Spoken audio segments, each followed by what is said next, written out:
Folks are back. This is Steve Sampson and Jim Jonas with another episode of Veterans in Politics. This is the first time we're in our new temporary, Right, yeah. I like to use that word, temporary studio. So till we get a better one. But this is what we got right now, so we're going to make it work. Today our guest is Al Rojas, Nevada Assemblyman, District 12 candidate. And before we get to Mr. Rojas, Jim, you have any rants? Actually, I just have one quick rant. So here's the thing. I understand that maybe you might be following the advice of your political consultant or whatever the case may be. Right. But if you are SVP for an endorsement interview and you just randomly decide not to show up, don't make a phone call. There's a lot of people that put a lot of time, money, and effort into trying to give you a platform that's very important so you can get your message out. So not only do I think it is rude and disrespectful, but just please keep in mind that I am well aware of those individuals that are SVP and they did not show up. And I'm just going to let you know, I have plenty of connections that might have a negative impact on your campaign. Take that for what you will. I like that. That's it. All right.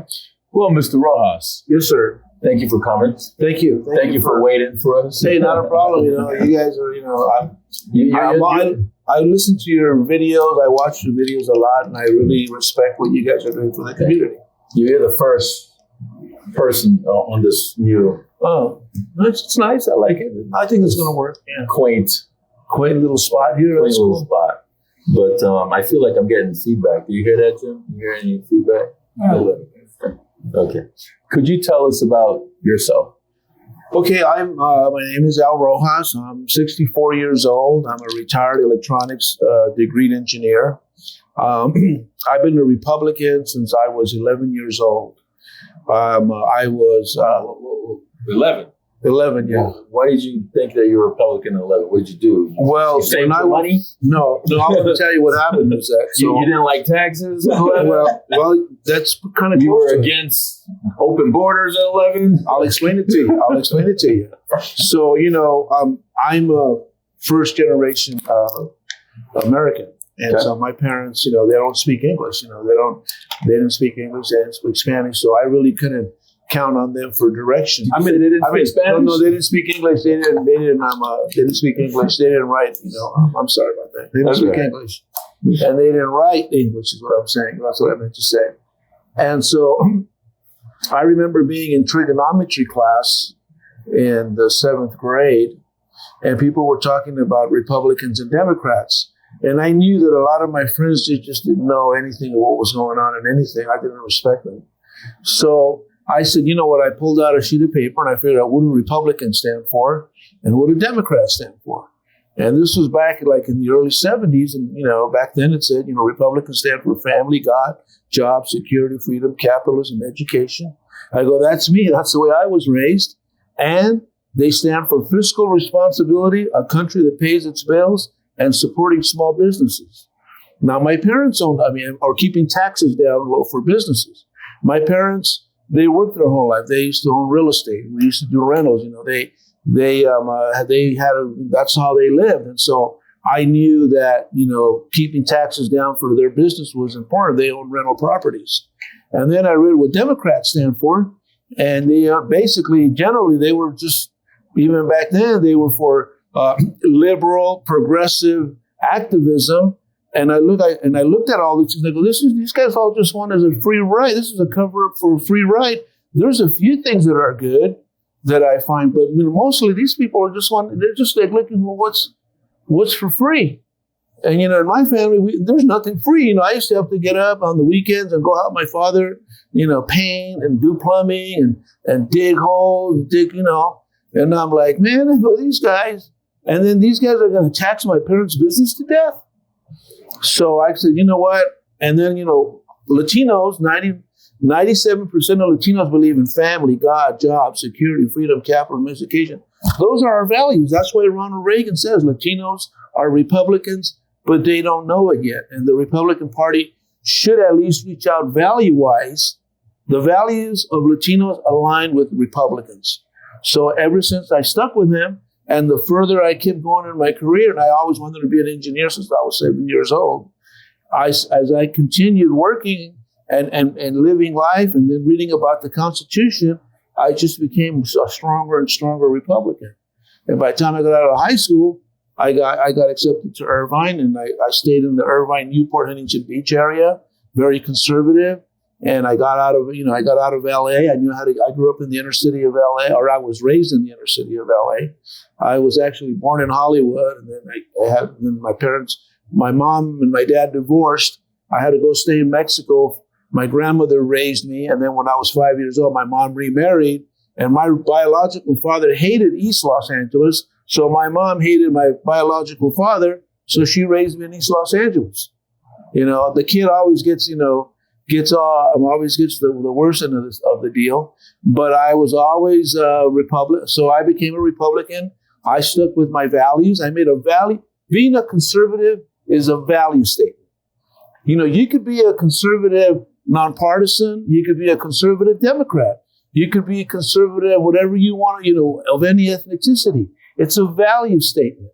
And I made a value decision when I was young, and I've stuck with it, and I'm sticking with it till now, till the day I die, because I know that the Republican Party, the one that I fell in love with when I was 11 years old, stood for those values that I just said: family, God, job security, freedom, capitalism, supporting small businesses, keeping taxes low, supporting America, sound borders. All of that stuff is the party that I fell in love with and that I'm sticking to. And I'm identifying people who believe in those values and bringing them into the party and making us strong. That's what I'm all about.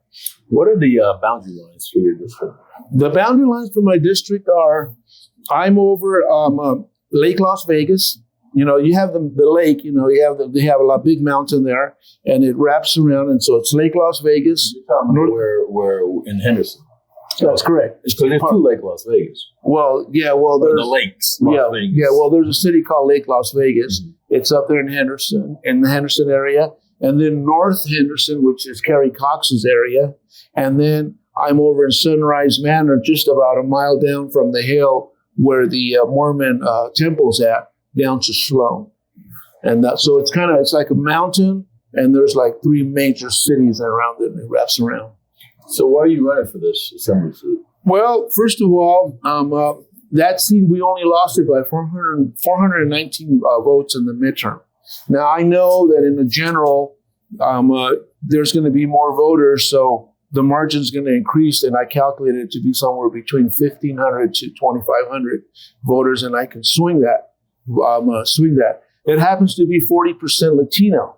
And I have found that when I tell Latinos about their values, about our values, they're very proud of their conservative values. And a lot of Latinos are coming to the Republican Party because there are people that are reaching out to the Hispanic community and making a value statement that your values are with us, And so the thing is that even the Democrats say, hey, I'm Democrat, Latino, but I'm a conservative. And they're coming over. And a lot of them are saying, hey, I have no problems voting for a Republican Latino. 40% of the electorate in my area is Latino. Okay? And the thing is that, so I felt that, that we were very, very close. I want to keep pushing the envelope. That district is for sure is going to go red in the next election. But we have a shot at this election. And I think that I might be the one that saves Lombardo's veto pen. Because even though I respect my Republican Republicans that are running for office, I honestly don't have any confidence that you guys are going to save the veto pen. It might be me, And, can you expand upon that a little bit more? Okay. Like what you mean by the veto pen? Okay, let me tell you what's happening. Okay, I'm an engineer electronics numbers guy.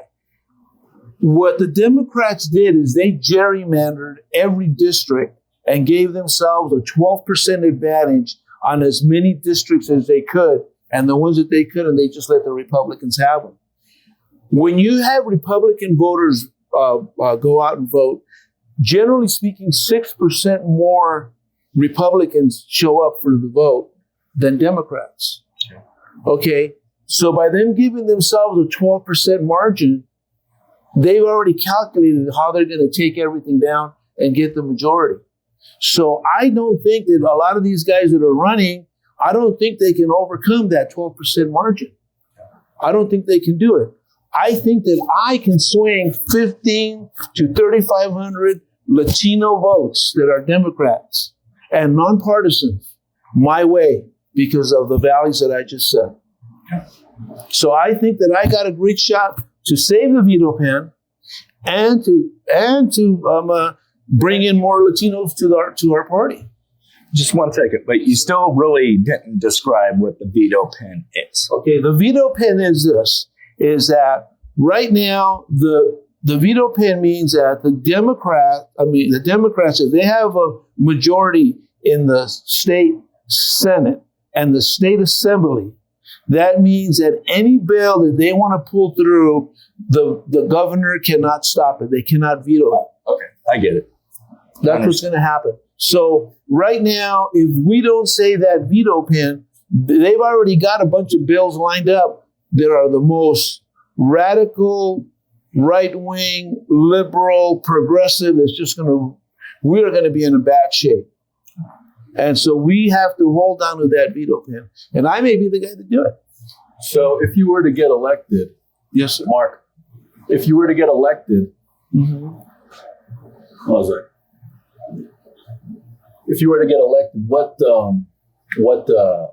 bills would you bring forward? Okay, that's a very good question. Now, in somewhere around 1984, Newt Gingrich came up with this contract with America, where he got a lot of the Republicans to sign a contract that if we get in and take over the Congress, we will bring these bills that are important to America. And it turned out they took both houses. It was a very historic event. Now, why the Republicans aren't doing that and getting themselves aligned and saying these are the most important issues, I don't know. But I came up with a contract for Nevada.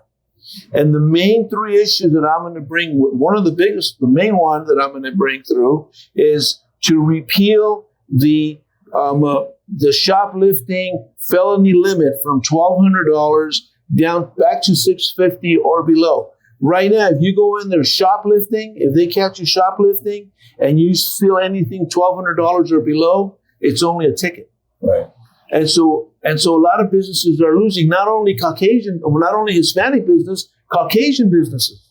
You can look all over the YouTube. It's all over. So that's right now we have people from California coming just to do shoplifting, and it's just ridiculous. The second bill that I want to get through now, if a dog bites you, the owner of the dog is responsible for the damages. I wanted to come up with a bill that if a teenager steals a car and they catch them, the parents are responsible for the damages, or at least the minimum, the deductible for the insurance. Because right now, I'm friends with the sheriff, he's a great person. I can't go have a beer with him, but he's a great guy. I support him. And he gave us a report, and all the numbers are pretty much down or under control, except car theft. I even had my car stolen, and I got it. Luckily, I got it back. But a lot of people have had their cars stolen, and car theft is just it's out of control. So we got to get that down. So that's the second bill. The third bill is these kids, they can't read. If you go look at all this, if you go to any of the high schools and they have U.S. News and World Report, you can go on the internet and you'll see how they rank nationally. These kids can't read. Math is even worse. And the thing is that they're telling me that a kid that can't read by the third grade, at a third grade level, will usually drop out of school or become a criminal. And 80% of the criminals serving long sentences do not have a high school education. So I'm going to be focusing on lower education, getting these kids to read and expanding read by third grade outside the schools. So that means there will be funding for a person who wants to take his kid to read at a library, at a park, at a mall, at a church, and I want to work with reading as fundamental. They have tests that you can do online, and I want to bring an incentive program. What I'm hearing from a lot of Caucasian and Latino families, they go, I got my kid to read. I told them, listen, if you read that book, I'll give you $5. And, so they go read a book, they get $5, they go spend whatever. They think they're ripping off their parents, but these guys have an incentive to read. I want to do online tests where a kid takes a test online, he reads something, and if he passes it, the father checks it, the parents check it, and they go, you know what? You pass 1 or 2 or 3 of these, I'm going to get you $5. I'm going to give you a toy. I'm going to get you something. So these kids are encouraged to read. Because reading, how are you going to be anything in America if you can't read? I don't have to explain that one. So that's, reading is really fundamental. So I want to repeal the felony threshold dollar limit from $1,200 down to $650. Parents will be responsible if their teenage kids steals a car. And there's a law right now that parents are responsible to a certain extent. Why it's not being enforced, I'm going to do a little bit more homework on that, and then expanding the read by 3rd grade outside the schools, because the legislature right now, they can fund the schools, but they can't tell the schools how to spend the money. As a matter of fact, one of the assemblymen named Ruben Da Silva, he helped pass a funding the funding dollar amount for the schools. Then he was a teacher. Then when this legislative session was over, he was over there picketing to get paid to have a raise of the money that he funded while he was in legislature. I swear to God, Ruben Da Silva. This is the ridiculousness, because they can fund the money, but they can't tell you how to spend it. So anyway, that's what's going on around here. So we got, and the kids, they're the last. If the teachers can't get the money, how are the kids going to get taught? It's ridiculous. So we got to start changing. Hopefully, if I can change the Constitution so that the state constitution, so that we can earmark the money direct and tell the school board how to spend it, that would be really nice. And I got to dig into that too. How long have you been in the state? I'm going on my 7th year. So I'll be here come November. It would be my 7th year. I got here right when the Knights got here. Yeah. And what motivated you to run? Because what motivated me to run was the fact that, like I told you, I don't have enough confidence that a lot of these other people running for assembly and Senate are going to save Lombardo's veto pen. And I feel not only do I care about my community, I care about my community. I don't want us to become the next South Central, Los Angeles. And the fact that we got 40% Latinos in my area, in my district, and that we only lost by 343 votes, I think I got a really good chance of turning it red now, or for sure keep breaking the ice, and then we'll take it. We're going to go red in 2026 for sure, my district, whether it's me or somebody else. But it may be too late if we lose that veto pen this session. So when you say veto pen, yes, you're basically talking about, so if there's not enough Republicans in the state legislature, whether it's the Assembly or the Senate combined. So if there's not enough to override a government, to stop a government override. Right. Well, the way it works right now is that a bill is created either in the state Senate or the state Senate or the Assembly, and then it goes to the other house, and then they all agree on it, and they send it to the governor. And if the governor likes it, he goes, okay, I'll sign it. And if the governor doesn't like it, he goes, I veto it. And he goes, that ain't going to go through. Right. But now, and that's because... He did not sign it, and it becomes law in 30 days, right? Right, that's something to that extent, right. If he doesn't sign it, he's got like 30 days to make a decision. Now, the thing is that, so we have a Republican governor who's right now at least have some form of conservative values. If we don't have enough Republicans in the Senate and the Assembly, okay, if we're low on both of them, we can be low on one, but I'll be okay on the other. But if we're too low on both, then the governor's taken out of the picture these guys really, their voices ain't going to count, and they're going to put through anything they want.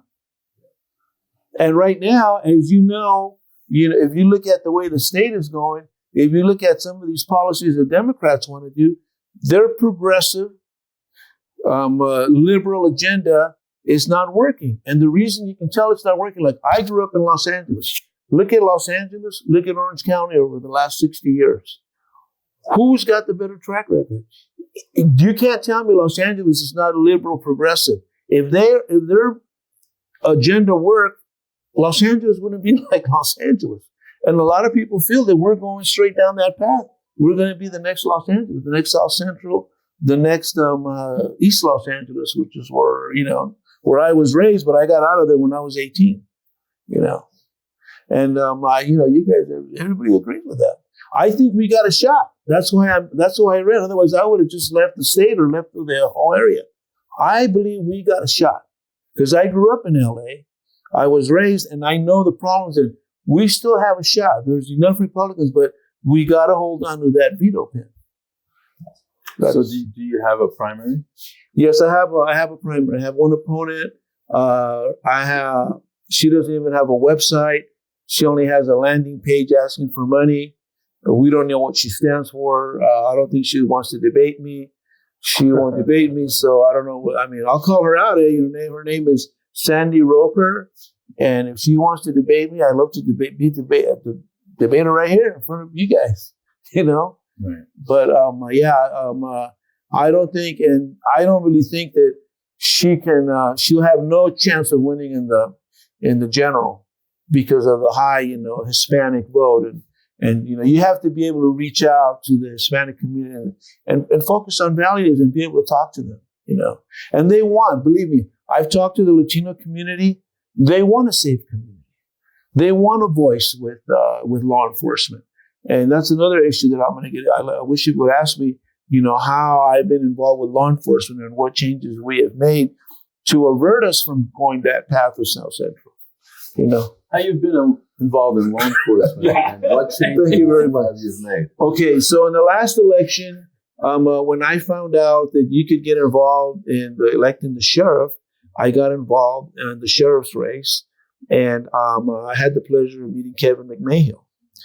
And I went up to Kevin and I told him, I go, hey, Kevin, if you're going to be a Daryl Gates like they had in L.A., you're setting yourself up for another South Central. You're going to have a different attitude, especially with the minority community, because I grew up in L.A., but I got the heck out of it. And I went down to Orange County, and only 6% of the people there are Hispanic. I didn't have to do. I just, went with the flow. He goes, but I can. I used to live in Orange County. Okay, there you go. So it's like so like more of an Asian population. Now, there's a lot of Asians now, but I was kind of down in the Huntington Newport area. It's primarily It's nice out there. very nice, very Caucasian community, very conservative, Suburbia. very suburbia, very we got there's a little bit of a drug problem over at Huntington Beach, but they got it under control. Anyway, so I told him, I go, listen. If you promise me, I told him, I will help you with the Hispanic community. And so we became friends. I talked to him. And so when he got in our office, I used to, he gave me his telephone number and I used to text to him.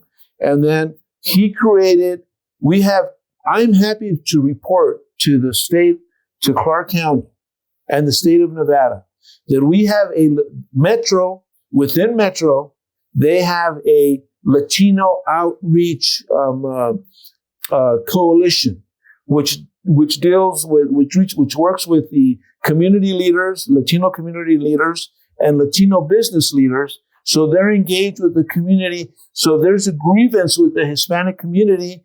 Metro's going to be first to know through its leadership in the community, not with some kind of a riot out on the street. You know what I'm saying? Once we got the Latino thing, we got it we got it somewhere in September of last year during Latino Heritage Month. I pushed for a Black coalition. I go, we also need a Black coalition because, we're afraid that we're going to be going down, becoming the next South Central LA.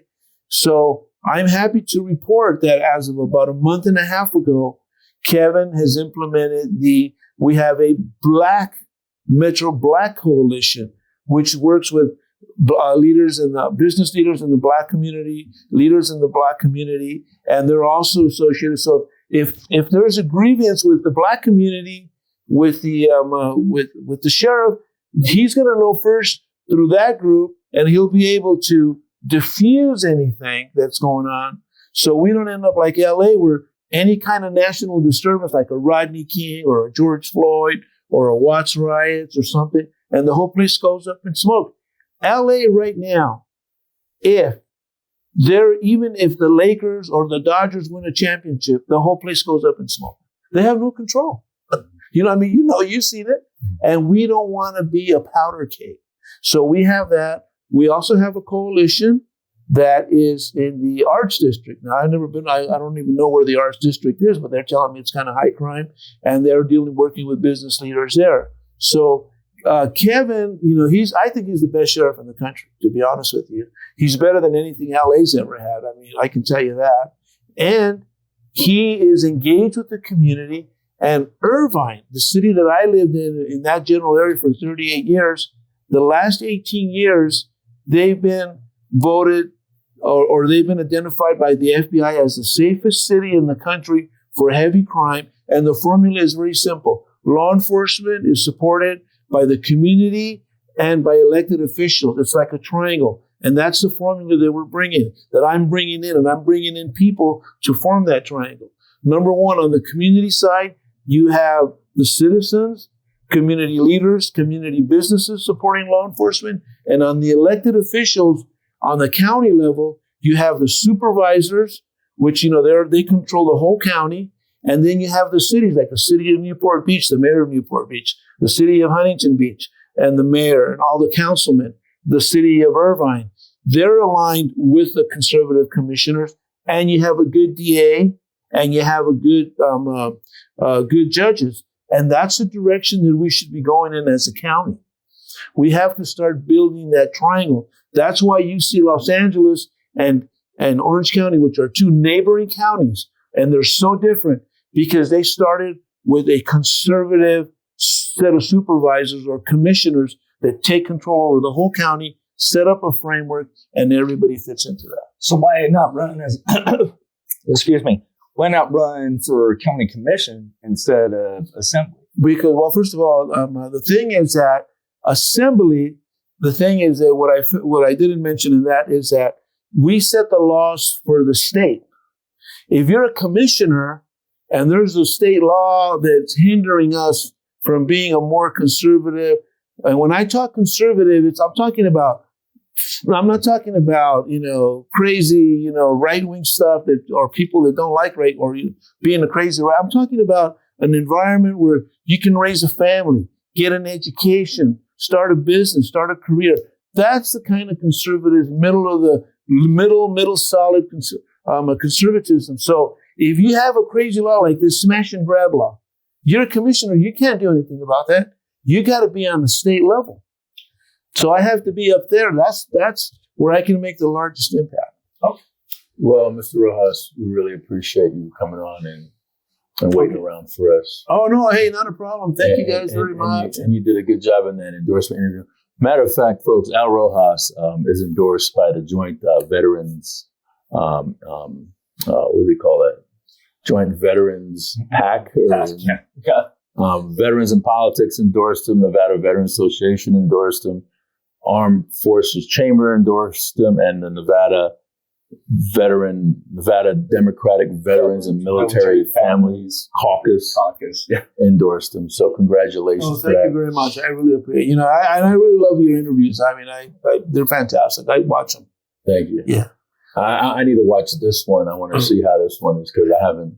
Right. It's the first time we're here, so this is going to be a treat. All right. Well, I'd like to check it out, and hopefully I get some nice clips and put them up there for you guys. So I want to thank you for coming.